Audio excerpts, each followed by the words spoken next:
Okay guys, we're out here this morning. As you saw, we were moving our goats. We'll probably eventually use this to move cattle and everything else, but what it is it's so hard to tote them on leashes now because they run and they pull us, and you know, at our age we don't need anything pulling on us like that.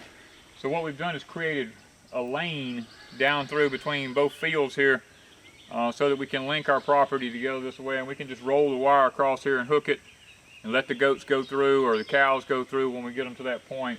When we start transferring animals from one side of our property to the other side, that's what this lane was actually designed and built for here at Deep South Homestead. And you can see this side over here, how we have the gate. It's the same gate that goes on our driveway and closes our driveway off at night. When we go get ready to put the animals in there, we open our driveway up during the day and actually close the gate off, and it closes the animals into the other field over here. We will eventually get another 8-foot gate so that we have 2 gates here, but right now we're using 1 gate for dual purposes. So thank you from Deep South Homestead.